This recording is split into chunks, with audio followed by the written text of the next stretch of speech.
اسلام کی شان و شوکت میں حضرت عمر فاروق رضی اللہ تعالیٰ عنہ جب اسلام قبول کیا تو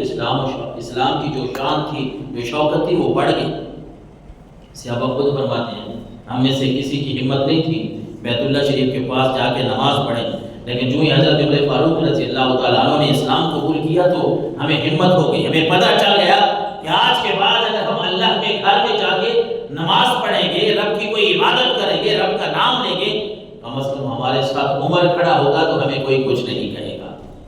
اور پھر بلکہ سب سے پہلے جو ہے اسلام کا جو اعلان کرنے والے، میں عرض کر رہا ہوں کہ پہلے لوگ اسلام قبول کرتے تھے لیکن ان کو چھپانا پڑتا۔ حضرت عمر کو یہ بھی احساس حاصل ہے کہ جب اسلام قبول کرتے ہیں تو شاید کہ ان لوگوں میں سے ہیں جنہوں نے علل اعلان،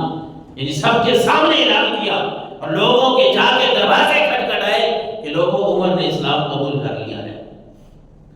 ہجرت بھی آپ نے علل اعلان کی۔ ہجرت کا جب وقت آتا ہے،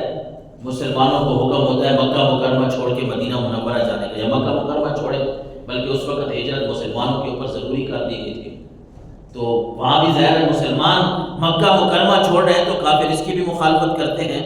کافروں کو پتہ ہے کہ یہ یہاں سے جائیں گے تو کوئی اپنی بستی بسائیں گے، کوئی اپنا حساب بنائیں گے، اپنی کوئی ریاست بنا لیں گے۔ کافر تو اسی بات پہ بڑے اڑتے تھے، کافر مسلمانوں کو اس بات پہ بھی سزائیں دینے کے لیے تیار ہے۔ تو مسلمان کوئی ہجرت کر رہا ہے، کوئی صبح کو، کوئی شام کو، کوئی رات کو، ہر کوئی اپنا حساب دیکھتا ہے۔ لیکن حضرت عمر فاروق رضی اللہ تعالیٰ عنہ نے جب ہجرت کی نا، حضرت علی المرتضیٰ شیر خدا فرماتے ہیں عمر نے جب ہجرت کی نا تو میں عمر کے علاوہ کوئی ایسے آدمی کو، یہ کون فرما رہے؟ مولا علی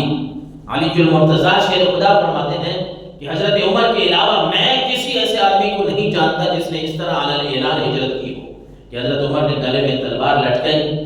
کعبہ شریف کا طواف کیا اور لوگوں کو کہا، کافروں کو بتا دیے شاہت الوجوہ ہو، انہیں کہتے تمہارے چہرے پر شکل ہو جائے، پھٹکار ہو تمہارے چہروں پر۔ آج عمر جا رہا ہے ہجرت کر کے، من ارادہ ان تسکلہ امہ ویتم ولدہ وترمل زوجتہ، جس نے بھی اپنی ماں کو ستانا ہے، جس نے بھی اپنی ماں کو رلانا ہے، جس نے بھی اپنی اولاد کو یتیم کروانا ہے، جس نے بھی اپنی بیوی کو بیوہ کروانا ہے، عمر ہجرت کر کے جا رہا ہے۔ کسی کی جرت ہے تو عمر کے راستے میں آ کر دیکھو، یہ حضرت عمر کی جرت تھی۔ آپ کو رب نے شجاعت بخشی تھی کہ آپ نے جب اسلام قبول کیا تو مسلمان بڑے خوش ہوئے، سرکار دو عالم صلی اللہ علیہ وسلم بڑے خوش ہوئے، اور آپ کی عداوت کا انجام بھی بہت برا ہے۔ آج ہمارے نوجوانوں کو سکھایا جاتا ہے، چونکہ آپ کی یکم محرم الحرام آج کا جو دن ہے حضرت عمر کی شہادت کا دن ہے، لیکن یہاں کچھ لوگ مغالطے میں ڈالتے ہیں، وہ کہتے ہیں کہ نہیں حضرت عمر کی شہادت کا دن جو ہے وہ ہے، لیکن یہ محرم جو ہی سٹارٹ ہوتا ہے، محرم ابتدا ہوتی ہے تو یہاں اہل بیت طہار کا ذکر کرنا چاہیے۔ ہم کہتے ہیں ہم تو اہل بیت کے بھی غلام ہیں، ان کے بھی نوکر ہیں، ان کی بھی ہم بات کریں گے، لیکن ہم صحابہ کرام کے بھی غلام ہیں۔ یہ یکم محرم الحرام، اچھا کچھ لوگ آپ کو کہتے ہیں کہ یہ وہ پچھلا مہینہ جو ذوالحج کا گزرا ہے اس کی وہ آخری تاریخوں میں حضرت عمر کی شہادت ہے، تو بھئی اگر اس میں بھی ہے تو ہم مانتے ہیں، ہم اس بات کا انکار نہیں کرتے۔ اگر اس میں بھی ہے ہمارا اس سے کوئی لینا دینا نہیں ہے، ہم تو یہ کہتے ہیں کہ آپ حضرت عمر فاروق کی محبت کو اپنے دل میں جگہ دیں۔ جس آدمی نے اتنا اللہ تبارک و تعالی اور اللہ کے رسول کی رضا حاصل کر لی، جس آدمی کی رائے ہو رب قرآن نازل فرما دے، وہ عمر جس کے سائے سے شیطان بھاگتا ہو، وہ عمر جس کے اسلام لانے سے اسلام کو تقویت ملے، ارے اور تو اپنی جگہ پہ وہ عمر جس کو میرے آقا روزے میں، روزہ رسول میں اپنے پہلو میں لٹا کے آقا کریم علیہ السلام نے یہ امت کو پیغام دیا کہ عمر کے خلاف کبھی بھی کوئی بات نہ کرنا۔ اور یہ دشمنی اتنی سخت ہے صحابہ کرام کی۔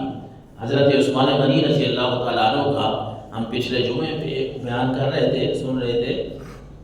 صحابہ کرام کی دشمنی۔ بعض لوگ نا نکمے ویسے ہی کوئی نہ کوئی بات ذہن میں بٹھا لے اور اس وجہ سے پھر حسد اور بغض کی آگ میں جلتے رہتے ہیں۔ ایک جنازہ لایا گیا، مجھے ایک روایت کا مفہوم ہے، منقول یہ ہے کہ ایک جنازہ لایا گیا، آپ نے فرمایا میں نے اس کا جنازہ نہیں پڑھنا، میں نے جنازہ نہیں پڑھانا۔ یہ جب پوچھا گیا تو آپ نے فرمایا یہ وہ آدمی ہے جو عثمان سے بغض رکھتا تھا، جو حضرت عثمان سے بغض رکھتا تھا، میں اس کا جنازہ نہیں پڑھاتا۔ ایک روایت یہاں یہ آپ کو میں سناتا چلوں، معجم اوسط کی ہے کہ اللہ کے نبی صلی اللہ علیہ وسلم نے فرمایا من ابغض عمر فقد ابغضنی، جس نے بھی عمر سے بغض رکھا اس نے مجھ محمد مصطفیٰ سے بغض رکھا، جس نے عمر سے دشمنی کی اس نے مجھ سے دشمنی کی۔ فرمایا ومن احب عمر فقد احبنی، جس نے عمر سے محبت کی اس نے مجھ محمد سے محبت کی۔ کیونکہ حضرت عمر کی جو دوستی ہے، محبت ہے، وہ تو بندے کو دنیا میں بھی فائدہ دے گی، آخرت میں بھی، اور آپ کی دشمنی جو ہے وہ جہنم کی طرف لے کر جائے گی۔ وہ عمر جس کے اعداء پہ شہدہ سکر، وہ عمر جس کے اعداء پہ شہدہ سکر، اور اس خدا دوست حضرت پہ لاکھوں سلام۔ اللہ حضرت کہتے ہیں کہ اس شعر کا میں مفہوم آپ کو بتاتا چلوں کہ لوگوں یہ بات یاد رکھو، جس نے عمر کی دشمنی رکھی نا دل میں، یہ جہنم کی آگ بھی اس کی دوست بن جاتی ہے، اس پہ جہنم کی دوست شہدہ ہو جاتی، جہنم کی آگ جو ہے اس کی شہدہ ہو جاتی ہے، اس کو جہنم میں جانا پڑے گا۔ کہتے ہیں وہ عمر جس کے آدھا پہ شہدہ سکر، اس خدا دوست حضرت پہ لاکھوں سلام۔ عمر کی دشمنی تمہیں جہنم میں لے کے جائے گی، اس لیے حضرت عمر کی جو دوستی ہے، محبت ہے، وہ اپنے دل میں بٹھائے، اپنی اولاد کو، اپنی گھر والوں کو ان کے قصے سنائے۔ یہ وہ عمر کی بات میں کر رہا ہوں۔ ترمذی شریف میں آپ کو یہ روایت ملتی ہے، ان اللہ جعل الحق علی لسان عمر وقلبی، آقا کریم علیہ الصلوۃ والسلام نے فرمایا عمر جب بھی بولتا ہے نا، حق بولتا ہے، عمر کی زبان پہ اور عمر کے دل میں ہمیشہ حق ہی ہوتا ہے، یہ حق ہوتا ہے۔ اور آپ وہ صحابی ہیں، صحابی رسول ہے حضرت عمر فاروق رضی اللہ تعالیٰ عنہ، کہ جن کے رائے کے مطابق آپ نے آپ صلی اللہ علیہ وسلم کو کچھ رائے دی، کچھ بتایا، اور اس کے مطابق پھر رب العالمین نے قرآن کی آیت نازل فرما دی۔ ایک یہودی نے حضرت عمر فاروق کے سامنے کہا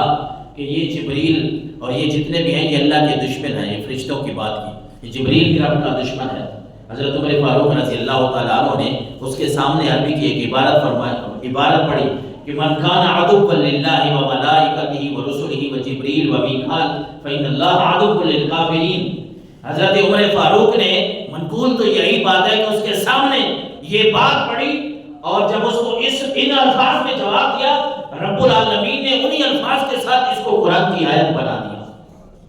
من کان عدوا للہ، کہ جو بھی اللہ کا دشمن ہوگا، فرشتوں کا دشمن ہوگا، جبریل اور میکائیل کا دشمن ہوگا، یاد رکھو فإن اللہ عدو للکافرین، اللہ دشمن ہو، اللہ جو ہے وہ کافروں کا دشمن ہے۔ اللہ تبارک و تعالیٰ کو ان کافروں کی ضرورت نہیں ہے۔